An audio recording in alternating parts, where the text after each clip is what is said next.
thank you all for being here. For those of you who do not know me, I am Eddie Weeks, your legislative librarian. Your legislative library is just across the hall here in Suite 804. Please stop by and say hi at any time. I'm there to answer just about any historical question you may have about the legislature, old laws, past legislators, prior legislation, the legislative process, and even what is the history of redistricting in Tennessee. What a great question, and what a great time for that question, as we have just redistricted the state once again, as we have every 10 years since statehood, always based on the federal census, and designed to give equal representation to each person living in each district. Except we didn't, it wasn't, and it ain't, as we learned in the last one of these. Like the earlier talk on this topic, this talk will only cover legislative redistricting, not congressional redistricting. The earlier talk on this topic covered the years 1796 to 1901, so let's start with the 1901 redistricting. And just for the record, I will again be very heavily depending on Dr. Robert White's 1962 survey of legislative apportionment to cover everything up to 1961. Now, the 1901 redistricting was still based on the enumerations of male citizens only. Again, no county in the state was split. Every county had either a direct representative or a floterial representative shared with another county. And the next redistricting would be done in 1911. The Nashville Tennessean even reported on it, February 14th, 1911. The work of redistricting the state on the basis of the recent census is one of the most important duties which the 57th General Assembly will have to perform. This work will be done by a joint legislative committee during the recess, a report of which will be made to the legislature for ratification. So what happened? Well, according to Dr. Robert White, 5 reapportionment bills dealing with both legislative and congressional reapportionment were introduced in the House. 2 reapportionment bills were introduced in the Senate. Each of the above bills on second reading was referred to the redistricting committee, which in turn reported back each bill without recommendation. The result, no reapportionment law affecting either legislative or congressional reapportionment was passed by the 1911 General Assembly. So bills got introduced, but nothing passed. As we learned last time, this was not the first time the legislature was late on its redistricting. Each time before, the governor would just call an extraordinary session, and the state would be redistricted, as had happened in 2 of the previous 3 redistrictings, 1881 and 1891. Not this time. There had not been an extraordinary session in over a decade, not since 1898, and Governor Ben Hooper did not seem to want to call one. So the state was not redistricted in either 1911 or 1912. On February 10th, 1913, Governor Hooper sent a special message to the members of the next General Assembly, the 58th General Assembly, specifically on redistricting. In it, he declares, "The makers of our Constitution contemplated that Tennessee would increase in population and that some sections would increase more rapidly than others. Hence, the necessity of a new legislative apportionment every 10 years. The legislative reapportionment was due to have been made 2 years ago. Not having then been made, it is all the more necessary that it should be made by the present legislature." So, it would be the responsibility of the 1913 legislature to redistrict the state just 2 years late. So what happened? On January 10th, 1913, the House passed House Bill 227 on second reading and referred it to the Committee on Redistricting, and the bill never came out of that committee. No law on redistricting was passed by the 1913 General Assembly, just like the 57th General Assembly of 2 years earlier.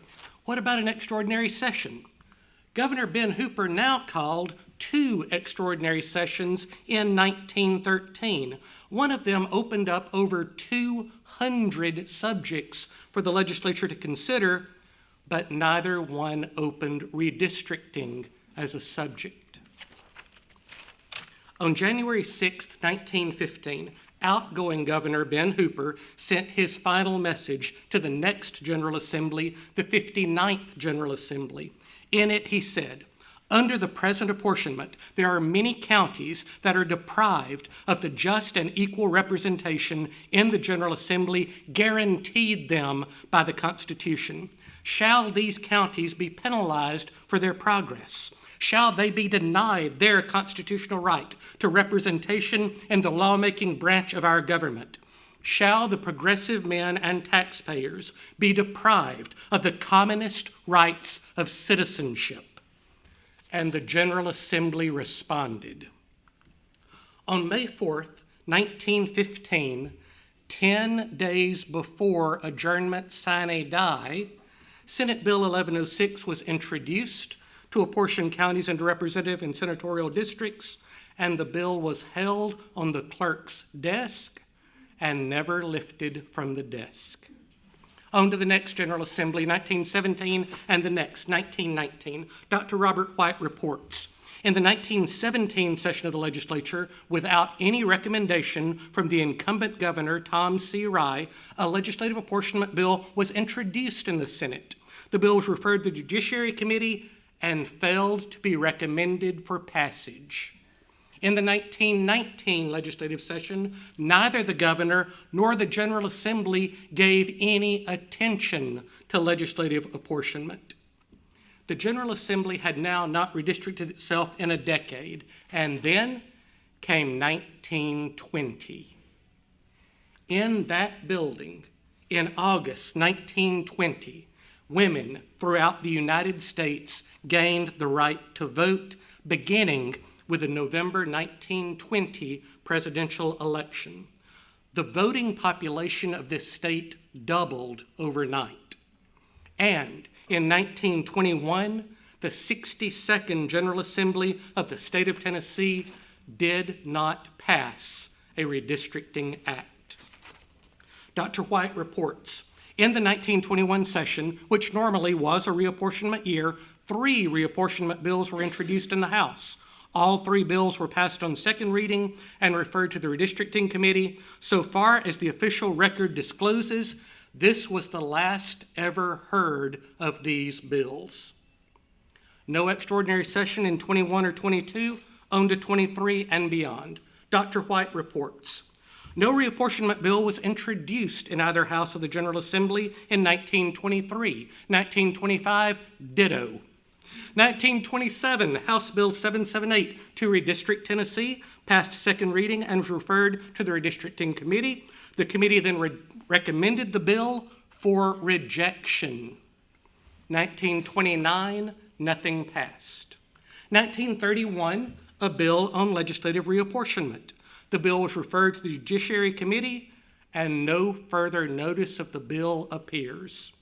1933, no mention of reapportionment. 1935, House Bill 818 dealt with legislative apportionment. On second reading, the bill was referred to the Steering Committee. Nothing further was heard of the bill. 1937, no attention was paid to reapportionment by either the governor or the General Assembly.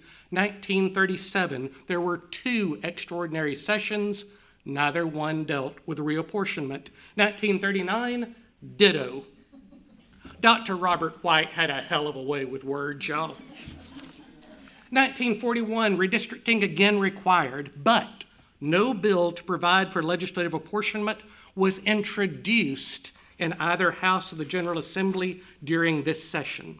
1943, nothing whatsoever. 1944, extraordinary session, nothing. 1945, no mention of reapportionment by the new governor, and no bill providing for statewide reapportionment was introduced.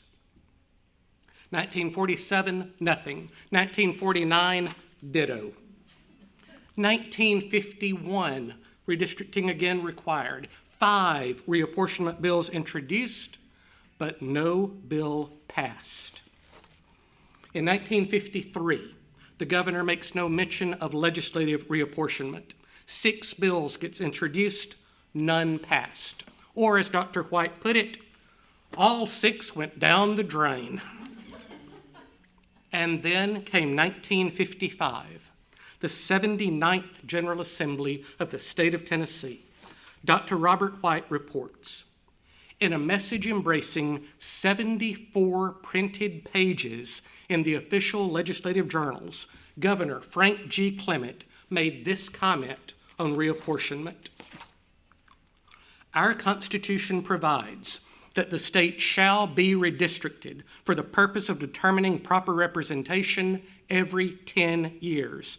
This provision of our basic law has not been obeyed for nearly 50 years.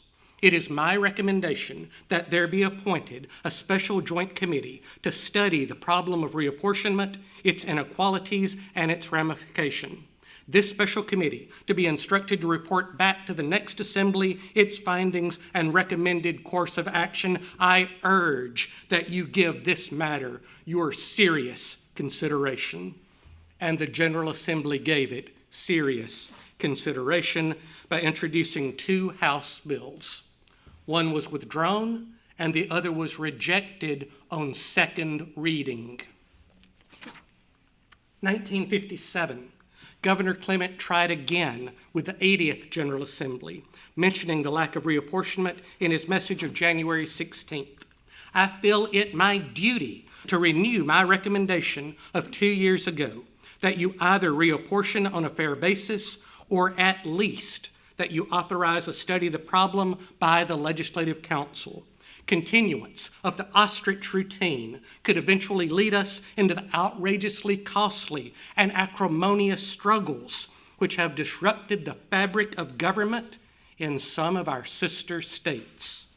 And the General Assembly again responded by introducing bills and then postponing them indefinitely. No sort of reapportionment legislation was enacted by the 1957 General Assembly. Dr. Robert White continues. On March 3, 1959, Senator Robert Peters introduced Senate Bill 524 entitled To Apportion Tennessee General Assembly. On second reading, the bills were referred to the Committee on Judiciary, which returned the bill a few days later without recommendation. On March 12, Senator Peters proposed 2 amendments relating to changes in the 29th and 30th senatorial districts, both of which were adopted. The amended bill was then defeated by a vote of 14 ayes and 18 noes. Next, Senator Peters succeeded in having spread upon the journal an historical sketch of legislative apportionment in Tennessee, plus considerable supplementary data, all of which may be found in the 1959 Senate Journal, pages 910 through 960. 50 pages of apportionment data printed in the Senate Journal, which is the beginnings of Dr. Robert White's survey on legislative redistricting. And the General Assembly responded. February 23, 1959, a joint resolution on redistricting was introduced to die in committee, and on March 5th, the Shelby delegation introduced a bill on redistricting, which was never heard from again. And now, it's 1961, time for redistricting again. Only 1 bill on redistricting gets introduced. It gets referred to the local government committee, and the attempt to recall it from that committee gets tabled. 60 years without redistricting. So, had the world changed significantly between 1901 and 1961, where there had been 2 world wars, 1 Great Depression, women had gained the right to vote? How much had times really changed in between there? Well, the Wright brothers' first flight, mankind's first powered flight, was in December 1903. Man would walk on the moon in July 1969. And between those decades, there was practically no change to Tennessee's legislative districts. And remember, those 1901 districts that were still in effect were only based on the survey of male inhabitants. This is part of that data from the 1959 Senate Journal, the beginnings of Dr. White's report. The first flotarial district had grown by 27,000 people. The second flotarial district had grown by 87,000 people. The third flotarial had grown by 62,000 people. The fifth flotarial district had shrunk by over 3,000 people, and the eighth flotarial district had grown by nearly 180,000 people, and all of those districts had the same level of representation as they had since 1901. So, why did the courts not just step in and demand that redistricting be done? Well, in the book, A History of Tennessee Statutory Law, the writer states, while today these discrepancies may seem rife for judicial intervention, back then the courts were extremely reluctant to enter the fray of legislative redistricting, with the United States Supreme Court restating their position as recently as 1946. The short of it is that the Constitution has conferred upon Congress exclusive authority to secure fair representation by the states in the popular House, and left to that House determination whether states have fulfilled their responsibility. Courts ought not to enter this political thicket. The legislature was basically free to do as they pleased without judicial intervention. But the times they were a-changing. In May 1962, the 82nd General Assembly of the state of Tennessee met in an extraordinary session called by Governor Buford Ellington. The purpose of this extraordinary session was to apportion the representatives and senators in the General Assembly. And in that extraordinary session, 1962, they passed Public Chapter 1, apportioning the House, and Public Chapter 3, apportioning the Senate. For the first time in 60 years, there were new legislative districts.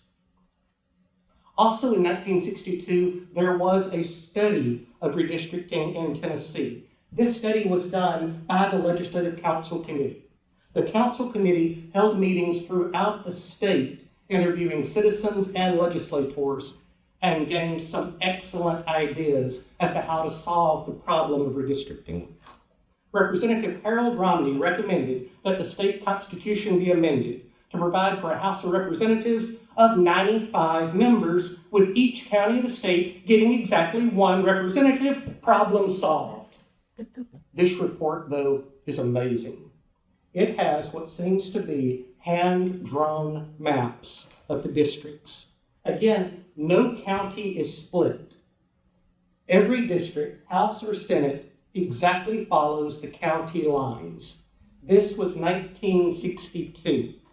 And then, in 1963, the 83rd General Assembly of the state of Tennessee passed Public Chapter 295 to apportion the state into representative districts, and Chapter 320 to apportion the membership of the Senate exactly 1 year after they had just done so, redoing all the districts that they had just done the year before. In this 1963 plan, 29 counties elected one direct representative, and some of those counties shared a flotarial representative with another county. Davidson County got 9 representatives, and Shelby County got 13. But notice, each of those 13 Shelby County districts is coextensive with the county. Every one of those 13 districts covers the entire county. All 13 Shelby County representatives are elected by the county at large. But still, legislative redistricting was accomplished 1962 and 63, the first time in 60 years. So what had changed that the members had finally passed these acts? They were now scared. In 1962, the United States Supreme Court issued their ruling in Baker v. Carr. Ballotpedia puts it this way: the case was brought by a group of Tennessee voters who alleged that the apportionment of Tennessee's state legislature failed to account for significant population variations between districts, violating the Equal Protection Clause of the 14th Amendment to the U.S. Constitution. On May 26, 1962, the Supreme Court of the United States ruled 6-2 in favor of the plaintiffs, finding that apportionment cases are justiciable.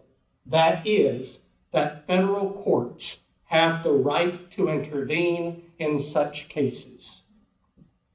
Apportionment cases are now justiciable, whereas before they were a political thicket that the courts would not enter. In 1964, 2 years after Baker v. Carr, the United States Supreme Court issued their ruling in Reynolds v. Sims. Ballotpedia says, this case was brought by a group of Alabama voters who alleged that the apportionment of Alabama's state legislature violated the Equal Protection Clause of the 14th Amendment to the U.S. Constitution.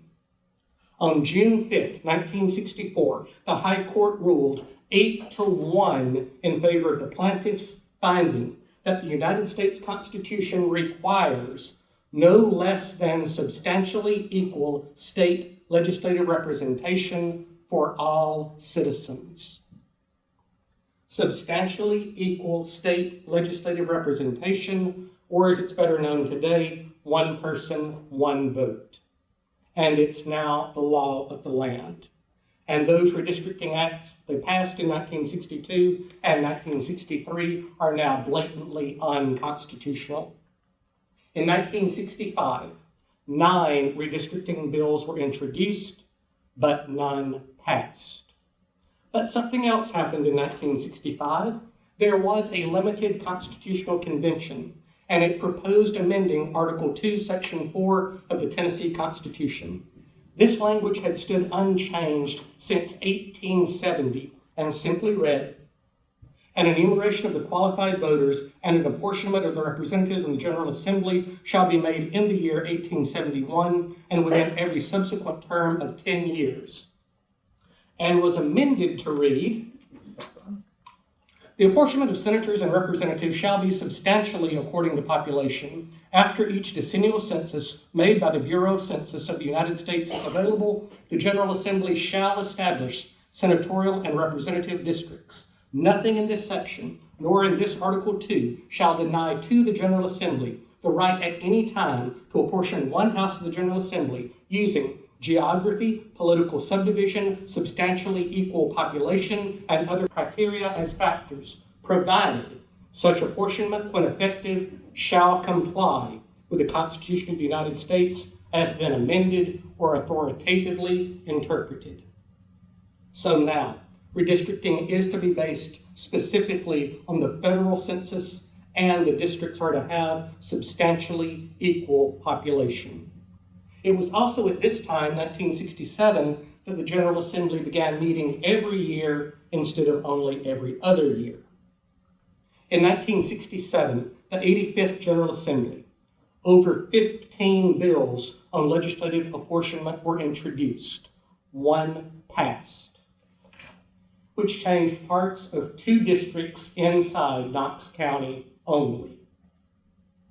But in 1971, there was the biggest change to the voting population since women had gained the right to vote 50 years earlier in 1920. The 26th Amendment to the federal Constitution was ratified, and 18-year-olds could now vote. And in 1970, there was another federal census, so it was time to redistrict again. In 1972, the 87th General Assembly passed Public Chapter 734, redistricting the State House. What's even more amazing, though, is what's in Section 9 of this Act. Section 9. If the plan of apportionment contained in Sections 1 through 8 of this Act is declared to be unconstitutional and void by a federal court in a final determination of any action contesting its validity, the provisions here following shall constitute the plan of apportionment for the House of Representatives of the General Assembly of the state of Tennessee. They put two entire redistricting plans together in one act, so if the court said no to the first one, the second one would already be enacted. And Governor Winfield Dunn vetoed the bill with both plans in it as soon as he got it, before it was passed over his veto. 1972, Public Chapter 735 reapportioned the state Senate. And guess what? Section 2 of this act contained a second apportionment plan in case the plan in Section 1 was declared unconstitutional. And the Senate plan also contained a preamble. Whereas, it is the intent of the General Assembly to equitably apportion itself with due consideration to all state and federal constitutional mandates binding upon it. And whereas the General Assembly is particularly mindful of Sections 5 and 6 of Article 2 of the Tennessee Constitution and the 14th Amendment to the U.S. Constitution.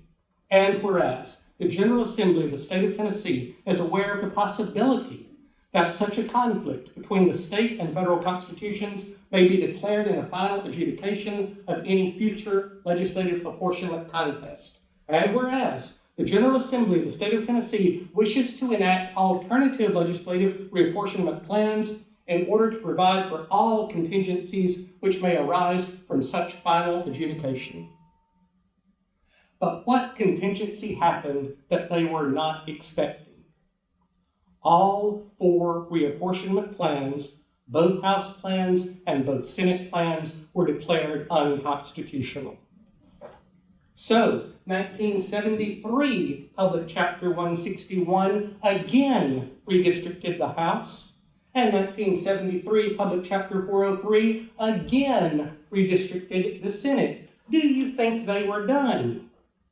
In the 1970s, there were over 15 public chapters that all amended the redistricting plan just of the House.